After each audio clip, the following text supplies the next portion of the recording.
every year people ask so many questions about Operation Smile, and I am always kind of like, well, I can tell you as much as I know, which is only my personal experience, which is also very limited because I've only been on one mission. But I thought it would be a pretty awesome thing to bring to you guys the faces and founders of Operation Smile, because the passion that they put forth puts my passion to shame. So I would like to introduce you to, please give a warm Nerd HQ welcome to Bill and Kathy Magee. Yes, come right over here, honey, all the way down. All the way down, there you go.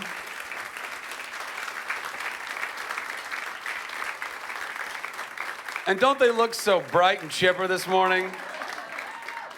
Clearly they weren't dancing. Straight from the East Coast. So Bill and Kathy, I met after I had already kind of discovered Operation Smile, and I started, I mean, I don't know, with the various nonprofit things I was doing, I was like, well, let's just send it to you guys. I didn't know you. I didn't really know anybody from the organization. And then I was contacted, and then all of a sudden, the next thing I know, you showed up at my trailer at Chuck, and you're like, "Hi, we should all probably know each other." And though I was already very passionate about the cause, I was made even more passionate after just talking to them one time. So this is your one time. You'll talk to them again, hopefully once again. But I want you to know these people because I get to do cool stuff like this, and we get to raise money together and dance till fire alarms go off. But they're all over the world, all the time, with doctors and anesthesiologists and nurses and making differences and changing lives. I mean, that's their job. That's what they do. So, why? What happened? What was the impetus? I can tell you, Kath has a different look at it, obviously, than I have. But it was back in 1982. I had gotten a dental and medical degree after 17 years of education. After high school, I finally went into practice. I was a slow learner. And it got to be 1982, and a buddy of mine asked me if I want to go to the Philippines to take care of kids with clefts, which is what I was focused on, was children's reconstructive surgery and plastic surgery. And so I said, sure. Kath has a pediatric nurse background, a couple of master's degrees in human development, clinical social work. And I said, do you want to go? And she said, I'd love to. And we took our 13-year-old daughter, who was the oldest of our 5 children. She was my scrub nurse. And so we went off 12 time zones away. And to be quite honest with you, I never knew what to expect. We landed in the Philippines, totally different smell of a tropical country, got on a bus, saw some shanty homes with 2 women cleaning vegetables in a dirty river, and I thought, oh, that's disgusting. But relatively rapidly after that, we were in a 5-star hotel and drinking rum swizzles in the pool. And so I've often thought, what if it had been that I had seen as a tourist? And I came back and people said, well, what's a developing country like? And I'd say, it's beautiful. Beautiful kids. Every time you put your camera someplace, kids are smiling. But when we traveled 1 hour south of Manila to Naga City, literally 350 kids showed up, and every one of them with a gaping hole in the lip and roof of their mouth, and they couldn't eat or speak an intelligible word. And it was really at that moment in time, having taken care of, after 2 days, just 40 kids, we had to physically turn away over 300 kids. And it was one of the most unbelievable moments I've ever had, because every one of those parents was tugging at your sleeve and begging you to take care of their kid, begging you. And it was just so powerful because it just wasn't right, and there was nobody there who would ever take care of it. The lady who was the head of the hospital said, someday if you can come back 5 or 10 years from now, please come back, because these kids will still be here. They'll just be 5 or 10 years older. And it wasn't with any anger or hostility. It was just the way it was. And I think the final culminating thing was a lady came up to us with her daughter at her side, maybe 8 years old, big hole in her lip. And she said, I have this ripe basket of bananas that I would like to give you. It's the only thing I have to give you. But I want to give it to you to say thank you for trying to take care of my daughter, even though we had turned her daughter away. And we knew the team we were with wasn't going back. This lady had tears coming down her cheeks. Ultimately, we had tears coming down our cheeks. And we knew that there were no plans to come back the next year.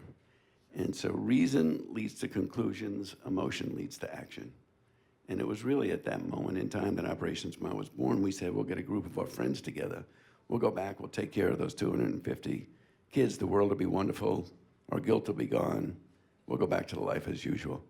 And that is exactly how it began. And today, we're in 60 countries. We'll send out 180 missions this year. We have 5,000 medical volunteers taking care of about 250,000 kids now around the world. And I guarantee you, it's an unbelievable moment when this group of 40, 50, 60 people come together and they bond, they become friends, and they're out for a cause that's outside themselves. And it is powerful, and it transforms not only the kids' lives we're taking care of, but our own lives as well. Why don't you give you a rendition of it? No, I guess I'd add to that. These are all volunteer medical people, but we also have students on all our teams because of our daughter that first time.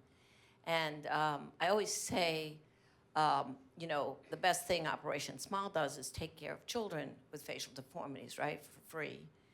But the second thing we do is put young people on our teams. And basically, from that moment, really, students have been involved with us. And I'd say there are thousands out there because our students from our country, from California, went out and they taught the Hondurans and they taught the Africans and they taught the Middle East.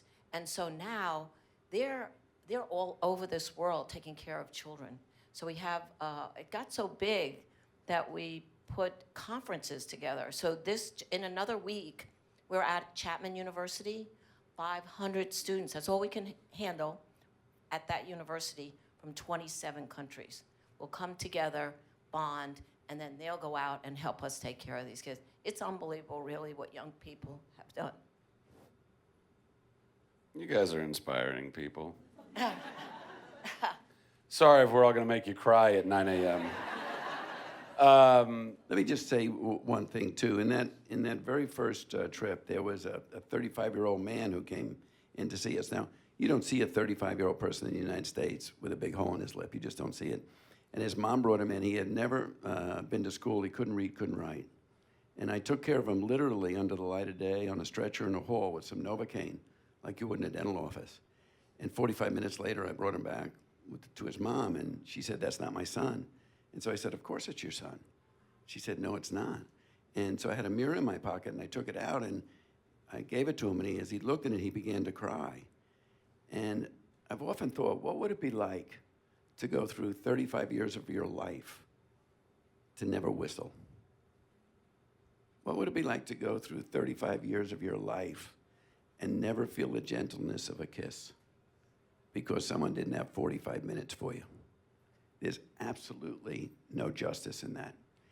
And I think it's that simplicity of the fact that you can go to before and after, and that before and after is a metaphor that says involvement can create change. And no matter what it is that you're involved with, whether it's like Zach, who's been such an incredible help, he and David, or yourselves, or whoever, just think of something that you can see with your skill sets and your talents that you can make a significant difference. And I can tell you, it will transform the way you think, the way your family thinks, and what you do in your life. I think I want to thank Zach.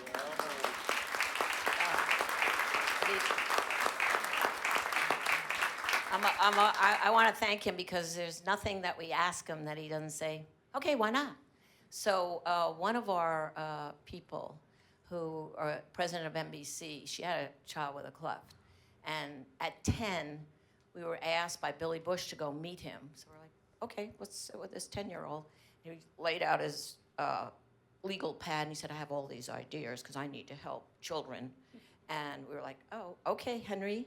And so we asked Zach to join us because Henry's a skier out in Utah, and they've put together this whole celebrities skiing with students on the slopes out there. And it's been incredible. Has nothing to do with anything but fun and, helping more children. But students helping children with him, with celebrities. So that's been an incredible event. It's been fun, yeah. it's It's been been a fun. lot of fun. We get to raise more awareness and raise more money for Op Smile. I mean, I think I'm like kind of like Nerd HQ. I'm just a big believer that if you can bring fun, if you can bring fun with message and you can inspire people while offering them something that's really enjoyable at the same time, I think it just makes it so much more powerful, you know. And especially in, I don't know, in the celebrity world, you know, life's about incentive. Like if you can look at some celebrities who might not know anything about Operation Smile and say, hey,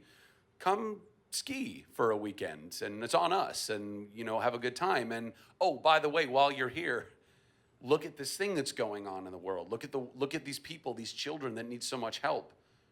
Does that move you? Does that inspire you? Do you want to be a part of helping that? And I mean, without fail, everybody who comes to the ski event, or you know, so many people that come to HQ and do panels and whatnot, everybody walks away touched. They all walk away, you know, feeling something, and so that's kind of fun. Yeah. I mean, it's not every day that we get a chance to change a life. You know, we give money for certain things, but this is actual changing a life, and those lives need to be changed. We don't think about it here because we do see kids. We just got a call on our way here, a child in, I think, North Carolina that needs our help. We'll do that, but it's so easy for us. We just make contact all over this country. USC is a big help for us, and Shriners. They just fly them out or wherever they are in this country and help these kids. So it's easy for us here, but not in this. We know people make $3 a day. Where are you going? Are you eating? Can you get on a bus? What are you doing? It's unbelievable. And I think for our teams, it's shocking every time they're there. So I don't know. That's why I'm always pushing the students, because we're getting older. Zach, you're I'm right getting young older. there. I age about 5 years every time we do this event. So, does anybody have any questions that I've probably not been able to answer? I saw that hand up first, and then, sir, I'll come over to you after that. So I was in the dental field for about 16 years, so I've always known about Operation Smile. I got to work with dentists who did a lot with Operation Smile in terms of donations, and met one of the oral surgeons who also worked with Operation Smile and had the opportunity, but unfortunately there was not enough room for everyone from the practice to go.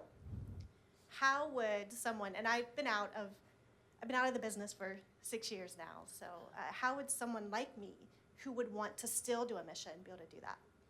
All you have to do, are you a dentist? I was an A dental assistant. So what you have to do is just go to the website. And on the website, there's a big volunteer platform there. OperationsMile.org. Yeah, and there's a platform there. And then just apply there. Now, we probably don't bring dental assistants on the trips. We may, I'm not 100% sure. But there are all sorts of opportunities to volunteer. There's medical records. There's, for the students, for instance, there's student chaperones that we, engage people with. So there's lots of opportunities. We have over 5,000 active students. We have thousands of clubs around the world. So there's a big, big need to, to get involved in that area there. So there's something you can fit into. But the squeaky wheel gets the most oil. Yeah. Because there's a lot of I'll people give who you my want to go. card. Wink. You, sir. Firstly, congratulations to you all for doing such great work. But the question I wanted to ask was, are there any areas of the world that you wanted to get to, but challenges of geography or geopolitical instability have sort of stopped you? Like, is there maybe somewhere in the future that if tensions die down in particular areas that you'd like to get into to help more people from other countries, perhaps that you haven't been able to get to yet? There's, we're in about 60 countries right now, but there's always tension in the world. We're not a political organization, we're not a religious organization, and we've stayed very, very clear of any of those kind of things because it is amazing. You bring together, we have an average of 7 different countries involved with any one mission, and I have never, ever, ever even heard a discussion of race, religion, culture, never. I think the strongest bonds of friendship get forged in the service of others. Is that you and I may have not anything in common today, but if we work together to help a third person, we'll become friends. And that is exactly what happens. Having said that, we've been in the West Bank. We've been in Gaza. We've been in, China, Vietnam. We were the first Americans to go back to Vietnam in '88. And so it's not that we're afraid to go into those environments, but in this day and age, for instance, there's a group that's supposed to go out to Egypt any day now, and we have to make a very difficult decision of whether to keep that as just a local mission or to send international volunteers in there, because there's been some activity around where the site is. So it's a thing that floats day in and day out, and we have a responsibility to make sure our volunteers are safe too. So we'll do what it takes and hopefully make the right decisions. Yeah, we're always getting, like, we just got a call from Uganda, and we're not in Uganda, but they have 25 kids that they said, we really need your help. So it's nothing that we'd say, well, we're not in Uganda, but we've networked now with AMREF, with the AFRICOM, with the Navy, and we're going to get those kids and we're going to take care of them. We have a doc that's on this Egypt mission, or no, the Congo, and he's going to go up and screen them and make sure they're healthy. See, that's the other thing. If they're so malnourished, we can't even put them under surgery. But let's just flip over to the Middle East then. We're in Jordan. The Jordanians have been unbelievable because we've taken care of the Syrians, the Iraqis, and the Palestinians in Jordan. I was in that Syrian camp just a year and a half ago. Unbelievable, 300,000 people, just like you and me, who have been removed from their country. And so it's the first child that we took care of, Syrian, was a mom and dad who were running across the border, and the father was killed, and the mother delivered right after that with a child with a cleft, and we took care of that child. So we're there for these kids wherever we can network, and now we have a huge networking ability. But would you guys say then that there's nowhere, geopolitically speaking, there's nowhere that wouldn't receive you? It's more the call of Operation Smile to ensure that your volunteers are always safe. Exactly. It's our responsibility to Yeah. do that, and we can't predict the pathology that's in someone's brain today. Sure. That might want to make a statement. I can say about the Vietnam thing, for instance, at my 25th high school reunion, a buddy of mine who fought in Vietnam came up to me and said, would you consider going to Vietnam? Because he knew General Vesey, who was then the head of the Joint Chiefs of Staff, and they were trying to get the missing in action, the MIAs, back from Vietnam, the soldiers who had died, but their bodies hadn't come back. And I said, sure, we'll be glad to go. But we didn't have diplomatic relations with Vietnam at the time. And so through a variety of things and with General Vesey, we went over in '88 to Vietnam, met all the government officials and everybody. And in February of '89, we took our first mission into there. And within 3 months of that mission, where we took care of about 120 kids, within 3 months, the missing in action started coming back to the United States. That's how powerful a child is, because a child doesn't have a race or religion or culture. Everybody can relate around a child. So I think the power that we've realized is not just the surgery of changing that child's life, but sending a message through that child of love, of concern, of compassion, which all of us have. Every one of us has that within us. It's how do you bring it out? And how do you express it? And how do you not be afraid to say you love somebody? A lot of people they think it's kind of taboo. We can sing it in songs, we can write it in poetry, but to use it in our everyday lives, it gets real touchy at times. But love, by definition, is self-sacrifice. Love is a decision to make somebody else's problem your problem. In the profession that we have the privilege to be in medicine, that's what we do every day. We put our hand on another person's shoulder. We make their problem our problem. It's a great profession. But we just have to learn how to use that moment to amplify it and to make it bigger. You're gonna make me cry, man. Jeez. Yeah, you. Hi. I want to thank you guys so much for this. This is a great opportunity. So I had a sister that was born with a cleft. She's 24 now, and she's had amazing medical, care and all that. But what my question is so I'm a surgical tech and have been for a while. And I guess this lovely lady here had already answered the question as far as, how do I get involved? So just go on the website. But I guess what my question is you guys also do the fundraisers for, in LA, I believe. Is that, how can a volunteer get involved October in 2nd, I think it is this year, in LA. Actually, I think Robin and April are here. So, yeah, they're going to run that event so they can get you in Just there. come up to us afterwards. Yeah. I'll give you our cards and introduce Yeah. you to them, and they'll Yeah. be glad to get your help. You live in LA? No, in Sacramento. Sacramento. Go for it, buddy. Yeah, there's one actually LA and there's one in San Francisco a little bit later. I think we can safely assume that if anybody wants to volunteer, they'll take you in whatever capacity that they can help, that you can help, and that they need that help. We'll take that help. Yes, Well, I think right there. Hi, thank you guys so much for coming. My friend Nick in Phoenix can't be here, and she had a question for Zach concerning your mission. So she wrote, she knows from experience in going on any kind of mission trip that you always go with the intention of helping someone else, but you end up being totally blessed and having your life changed instead. So can you tell a story about a specific child or a situation where this happened for you? I mean, really the whole trip, every child. In fact, I would love for, I'll tell my bit of this, and then I would love for you guys to explain the kind of the process of what goes on. Because that's a lot of information. I would love for you guys to know like how a whole mission happens. It's super in depth.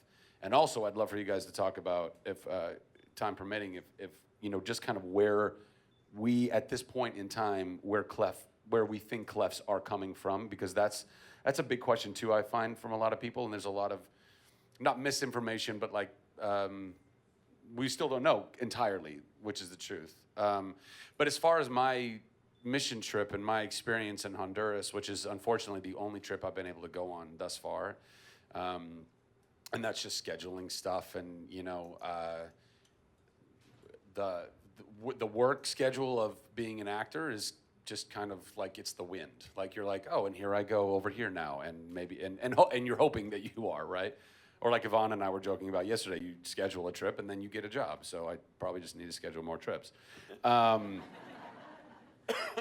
But as far as Honduras was concerned, you know, it's really intense because it's, first of all, you're going to a developing country, probably, right? I mean, are there non-developing countries? No, that's true. It's pretty much it's all developing countries, and so just going to a developing country, for anyone here who has been to a developing country, that can really rock you. If you're an empathetic person and you're kind of walking the streets and it's very discombobulating. Even though we see infomercials for, you know, Feed the Children or Operation Smile, you see these things all the time, and you go, wow, there are people that are not as blessed as we are, and they don't have the water, they don't have the food, they don't have the resources, they don't have the clothing, they don't have the homes. So we're all aware of it, and especially because of the internet, you know, the world, we all see these things all the time. You can't hide from it. But then when you're there, it's very different. So you walk into a developing country and you're walking those streets and you feel it, the smell, like when you went to the Philippines the first time, and the energy and everything, and that kind of hits you. And then double down on that when you go to the hospital, the clinic, the area, the staging area where all of these families are bringing their children, and you see the immense need. And pick one of hundreds, thousands sometimes. I don't know how many, I don't know what the biggest number of kids that have been brought to you at any one of the missions has been. But in Honduras, we had, I think we ended up working on about 350 or so, or maybe 300. I don't know. Am I crazy? Something like that. About 300, yeah. With many turned away. That breaks your heart because they're coming from hours and hours and hours away. They're taking maybe, you know, they've got like a donkey to a bus to a friend of a friend's car. You know, it's this huge trek to bring their sick child. And sometimes it's just one parent because the other parent's got to be at home taking care of the other kids or working. You know, it's a gnarly thing. And they finally make it there. And if they can, then the screening process. There was one girl, and I can't remember. No, actually.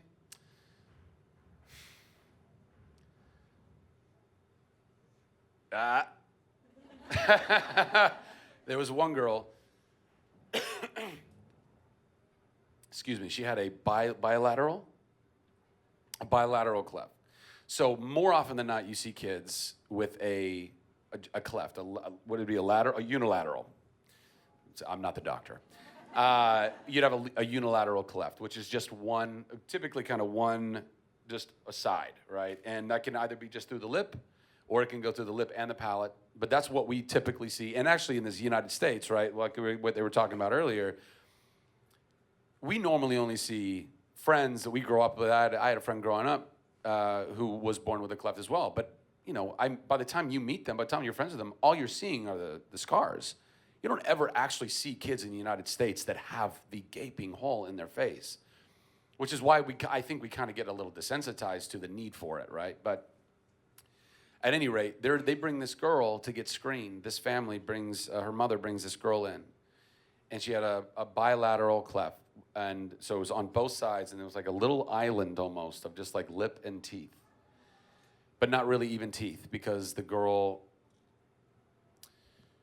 she didn't even have a name. I know. She didn't have a name because they didn't think she was going to live. And I can't even woo,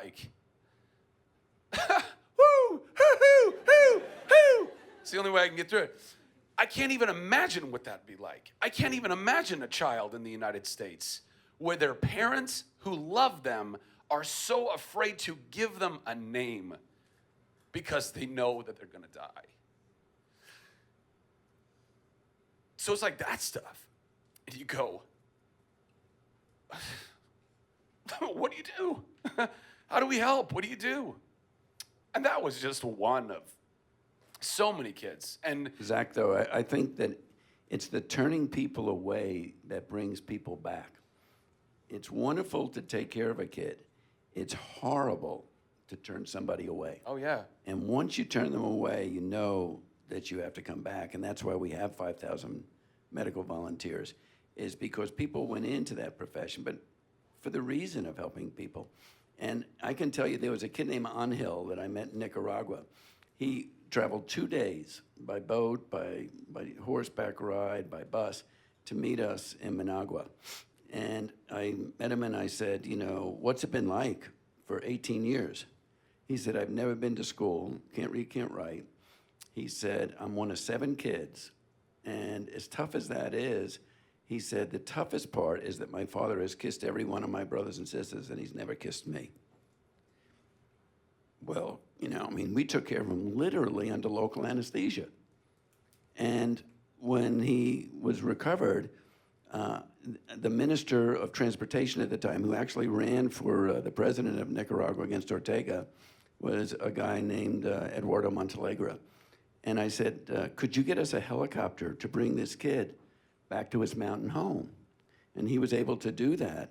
And about 15 of us piled onto this helicopter and went a couple of 100 miles into the mountains, landed in a village, dust swirling everywhere. And as we landed down, the mayor of the village came over and wanted to know what the commotion was. And I explained to him about Angel. And he said, you've reminded me how I've got to look after the people in my village more than I am right now. And he said, I promise you I'll do that. And he said, Angel, you can stay in my home until you're ready to take the 12 hours by horseback back to your mountain home. And as we were to leave, I said, Angel, what are you going to do when you go home? He said, the first thing I'm going to do is to kiss my father. And, you start to realize the power of something like that. And, but for any of us to put ourselves in that situation would be horrendous. And yet, that simple act of kindness can change that kid's life forever. Now, he may never remember my name, but that doesn't matter, because it's that thing of communicating with the mayor of the village, communicating with the family, communicating with the people in the village, that hopefully makes them rethink where their values are in life and what they should be doing. And I think that that's the power that all of us get out of it. And I just want to add, because we're all like Zach, we're sitting there in front of these mothers and fathers, and we're like, okay, what are we going to do here? Because, there's 300 we can't touch. So what we've done is train. Over these years, we've been doing it 30 years. So we have docs now in these countries, and we set up centers. So those kids come back, they give them a card, come back to me next week, come back to me in 2 weeks. So we feel better about that, or else we can't take it. Everybody's crying. Mothers are crying. It's just unbelievable because if it's not us, it's not happening. It's just not happening. If it's not people like yourselves out there, it's just not happening. So I really do want to thank you for getting everyone together here. It's unbelievable. The other thing is, too, is I think you want to establish a movement, if you would, among all the nerds. You know? But, you know, you think of how powerful that is. I mean, you think of how powerful this community is that you have, and who love to communicate, who love to get on it. You know, the Rotary clubs aren't alive anymore. You know, the old organizations that used to come and go once a week and have lunch together, they don't exist hardly anymore. The environment you're in is the environment where people communicate and make change in our world. Can you imagine if everybody who is associated with this kind of thing gave $10, $20? Can you imagine the amount of money that you could raise to change kids' lives? For every $240 we get, statistically, a kid's life can be changed. And that, of course, that doesn't go into the education, the research, et cetera, et cetera. The research has shown for causes of clef is that B6 folic acid deficiency can do it, smoke can do it when people cook inside their huts. It can be drinking, it can be alcohol, it can be tobacco, genetic. And actually at USC now, they're doing some genetic studies to do it. We're doing prevalence studies. We're trying to match the environment with the cause of clefts and the incidence of clefting. But it's a massive problem. I mean, 1 out of every 500 kids in the Philippines and in Asia probably have it. 1 of every 650 in Latin America. In Africa, it's hard to tell. They say 1 out of every 1,000, 2,000, but that's because they allow the kids to die. So it's hard to take it. But I mean, we just were in Ghana, and they said, gee, we don't think there are that many kids around. So it was an Italian couple, and really it's up to each individual. And they said, the wife said, no, I'm going to go find these kids. And she went village to village. 800 kids showed up at our screening. They're out there. They just don't have the $1, $2 to get there. So we're trying to provide that. And it's a big campaign we have going on at Chapman.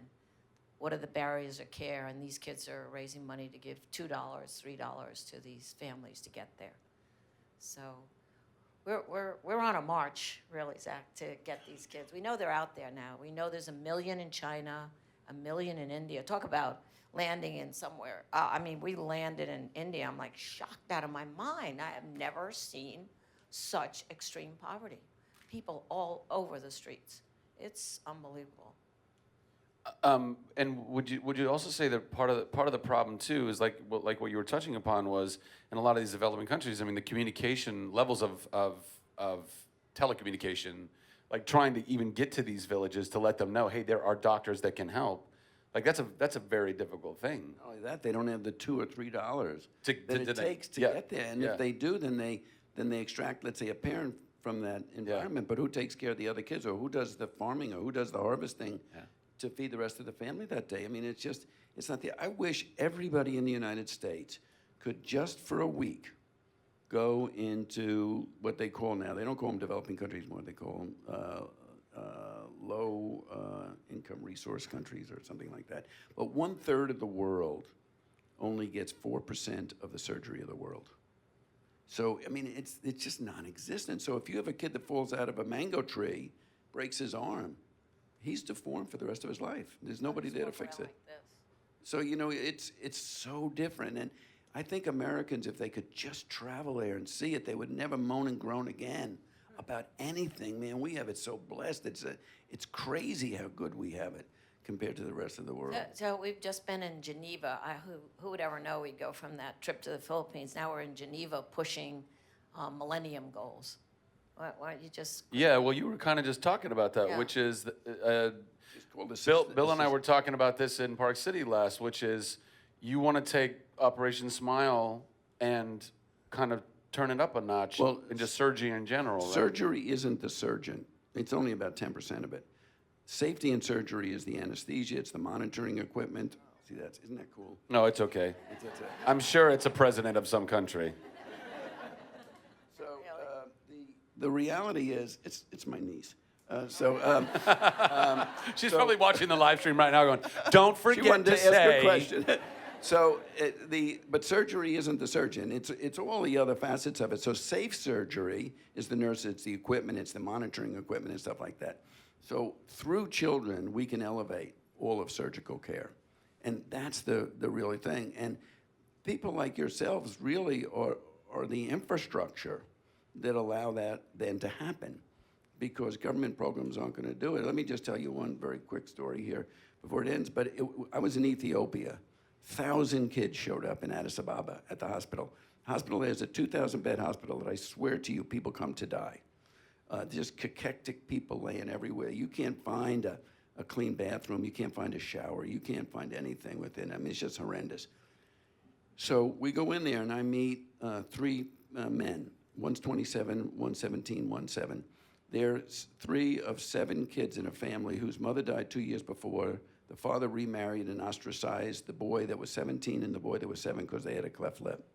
And he felt they were a curse on the family. The older brother, the 27-year-old, took him under his wing and brought them in. And I met them. The 7-year-old still had his spirit. He could still look at you and smile. 17-year-old wore a baseball cap pulled over his eyes and a mask over his face. And so I walked up to him and I said, "Would you shake my hand?" And he limply shook my hand. I said, "No, squeeze my hand." He squeezed it a little bit tighter.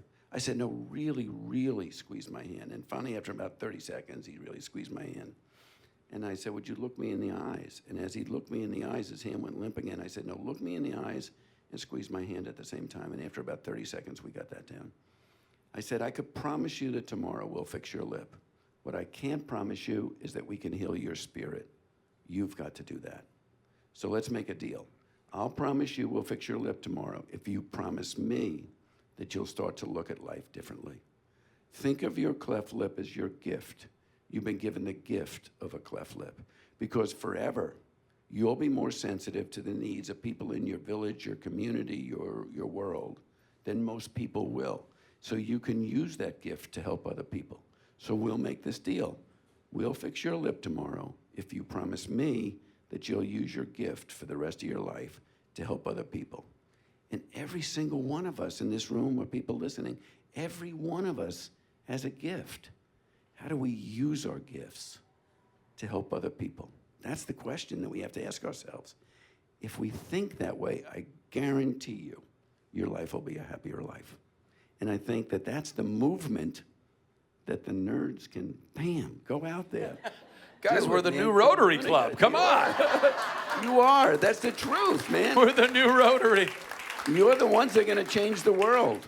You have that opportunity. You're the ones that communicate day in and day out. Man. I can't do that stuff. We're gonna have to wrap up here in just a second. Poor girl over here. I feel bad for her. Are you dying for a question? Look, one more question. Come on, go ahead. I would love to. First of all, thank you both so much for what you do. And Zach, thank you for growing this amazing thing into what it is now. We actually talked at New York Comic Con last year, where you had, I think it was the first time Nerd HQ was at New York. Is that Yeah, correct? well, it was a Nerd Outpost. The Nerd Outpost, right, correct. And actually, my question is, you were just talking about expanding Operation Smile.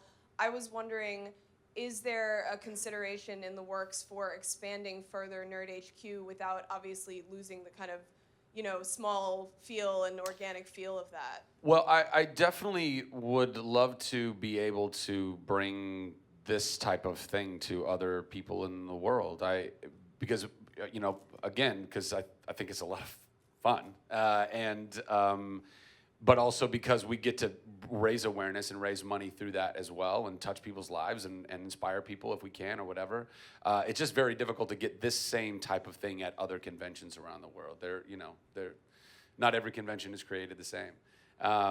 That said, if we can do more outposts, if we can do that kind of stuff, where we can even just do a photo booth, like Smiles for Smiles, because that's what we did in New York, and that was good. That was good. It's just a cost thing. I mean, by the time we came back from New York, from the merch we sold, it was break even. It was like it's not necessary. It's kind of a little cost prohibitive sometimes, you know. So I don't know. It's a matter of just figuring out how to work that model out so it works and we can go everywhere, man. I'd love, you know, people hit me up all the time. Why don't you come to a convention in Russia? I'd love to go to Russia. I don't know how to do that without losing more money. That's, you know, it's that kind of thing. So We could do something like that in the Philippines. I'm sure there's a kick-ass con in the Philippines. There's kick-ass cons everywhere now, right? But listen, in our closing 3, 2, 1 seconds, I just want to say this, and I've said this before, and if anybody here, like I said, if anybody here wants any more information about Operation Smile, or anybody watching online, operationsmile.org, or go to the website. You can get all the info you want. You can also volunteer if you feel compelled. If Operation Smile is an organization that when you've looked into it, and you know, if Bill and Kathy have inspired you in any way to do that, or if any of the Operation Smile volunteers that we've had over the years here have inspired you to do that, I implore you, go to the website, check it out, find something that you can do, because again, I'm sure there's tons of things that you could go and volunteer in. But even if it's not, even if Operation Smile is not what you feel like God or the universe or your soul or whatever is saying, that's my thing, that's okay. But find something. Find something that's going to change the world. Find something that's going to help people in a bigger and more amazing way, that is transcendent of you, because we could be dead tomorrow. You have no idea how much time you have left. But there are so many people that are hurting in the world. There are so many people who have the gift of a palate that need to be told, you have this thing, and their spirits are broken. And we need to be there to love on them and to help them to mend that. And so I don't know what that is, but find it. Go, with everything you have, go find that. If it's something with animals, go do that. If it's something with children, go do that. If it's something with veterans or the elderly, go do that. But I guarantee you, it makes your life here and your existence and whatever time we have left far more, not just powerful, but worth it. Because that's the value that we find in our lives, I think, ultimately. So thank you all so much for coming this morning. Really, really, really appreciate it. Bill and Kathy Magee, everybody. Bill and Kathy!